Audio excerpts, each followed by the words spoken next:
Hello, everyone, and welcome back to my channel, Super Black Troll, where we analyze the Black supernatural and real life occurrences and in the media, including characters in TV and films. So, in today's video, we will discuss a fan favorite that's Papa Legba. So, Papa Legba became most popular in the mainstream media from the hit TV show American Horror Story Coven, and he also made an appearance in Apocalypse as well. However, despite his popularity in American Horror Story and Papa Legba is known in the Haitian voodoo religion as an intermediary between the world of mankind and the spirit realm. His origins also tie back to West Africa, but let me just say I don't practice, but I respect everyone's religious beliefs. This info comes from a careful research and stuff. So what's also interesting is that American Horror Story depicts the spirit as Papa Legba, when in the voodoo community, he's actually more closely connected to Baron Samedi. So that's a lua from the Haitian voodoo. As the spirit of the dead, Baron Samedi can accept souls into the realm of the afterlife while also having the power of resurrection. So that's where American Horror Story kind of gets it wrong. So let's get to American Horror Story. So played by Lance Riddick. Um, Papa Legba is a tall, shadowy Lua, a spirit of Haitian voodoo with coal red eyes, gray white face paint in the shape of a skull, and long black dreads. So he wears a dark overcoat that tapers down to the ground, and his nails are yellow and long, and he uses them to, have that powder offered to him by those petitioning for his presence. So he's mainly seen walking with a cane, being the gatekeeper of the spirit world. Papa Legba is always interested in acquiring souls, no matter where they are from. He particularly enjoys making deals with those that are needing valuable life lessons. So, like Fiona Good, so that was Cordelia's mom.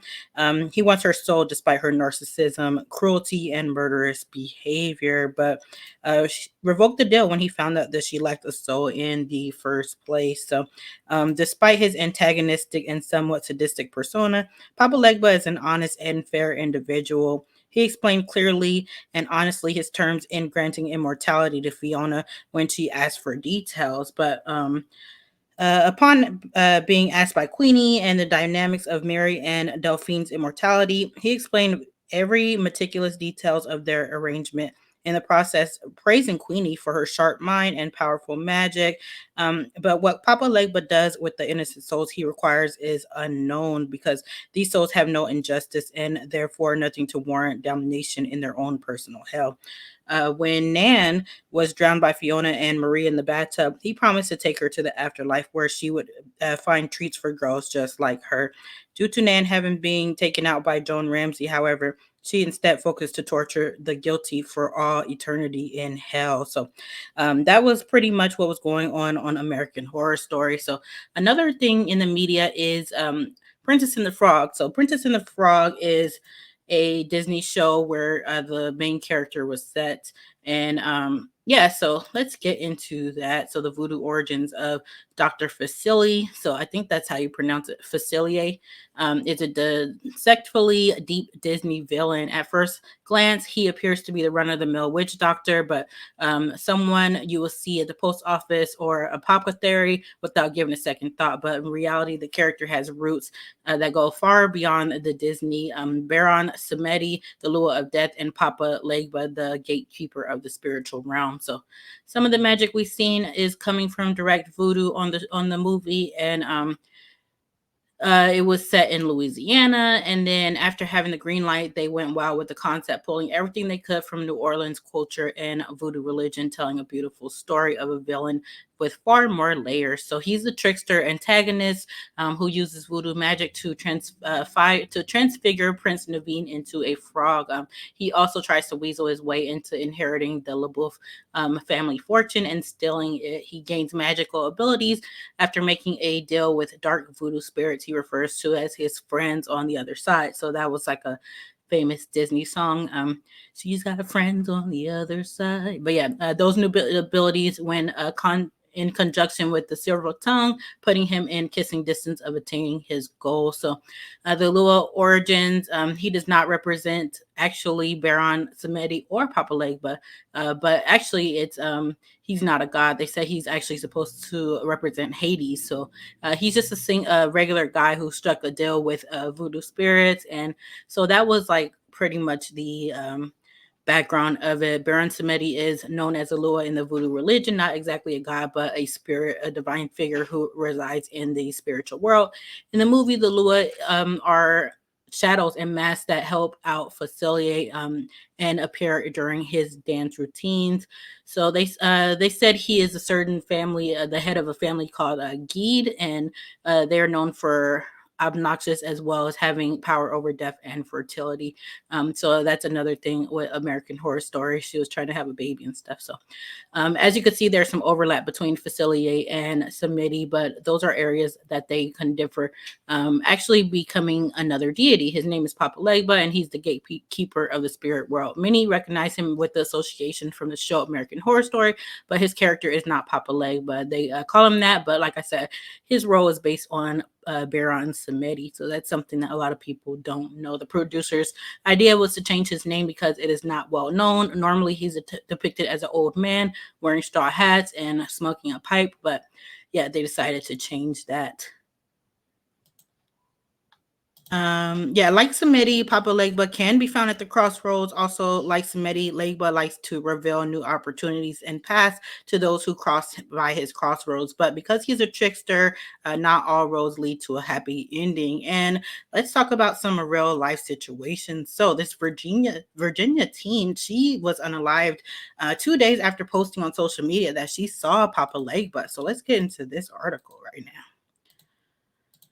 So, this is medium.com. It says one Virginia teenager decided to dabble into the dark arts by practicing Haitian voodoo spells. It seems that may have been a fatal mistake as she unfortunately lost her life. Known as Papa Legba, the deity of sorts is worshipped and prayed to in the dark art of voodoo. So, this is her, Caitlin Reston. She was found unalived in a bathtub at 19. So it says that Papa Legba is a Lua. These spirits are of Haitian and Louisiana voodoo. Legba represents a West African and Caribbean voodoo god and has many different names depending on the religion. And yeah, so let's see, where was I? When 19-year-old Virginia resident Caitlin Reston was found unalive, she was discovered in a bathtub at her mother's house, according to social media posts. Her friends found her and was shocked to find her dead. It was a disturbing sight to see. Well, what was weird was the fact that she claimed to have seen Papa Legba several days earlier.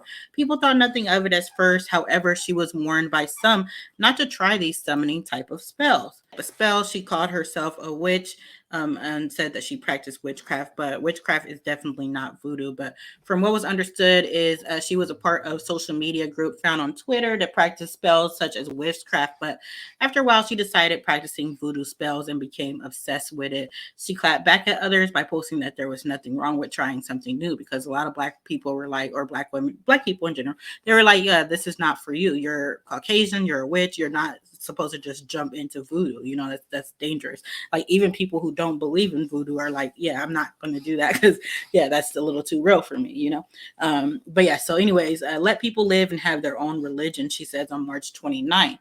If someone is into something different, accept that. Stop saying no, you come from God. I'm Wiccan and I always will be. So shut the F up and let me be, she says. Well, yeah, anyway, she said that she made a Facebook post saying that she saw Papa Legba. Uh, See, Kaylin leaves behind her daughter Aaliyah, and who she adored greatly. On her obituary, it says she was always the bright spirit of any gathering, and her resilience to keep going in challenging times inspired many of her family and friends. And this bizarre death, from what they is known, said that it was from a drowning. But someone from Facebook posted that they did a reading on her, and it wasn't Legba, but another voodoo spirit called Baron, who is the master of the dead. That's what they said.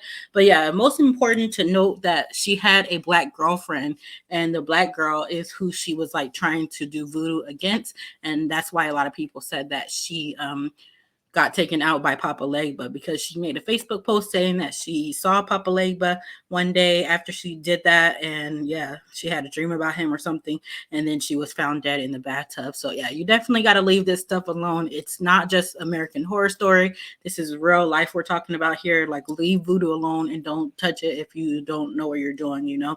Like, some people don't even know like what to do, or yeah, just leave it alone. Right? So yeah, but yeah, that is the story of Papa Legba and the origins of it in the media and the mainstream. So what do you guys think about this? Drop your comments below, and don't forget to like, comment, and subscribe for more videos from the Super Black Troll. Okay, bye.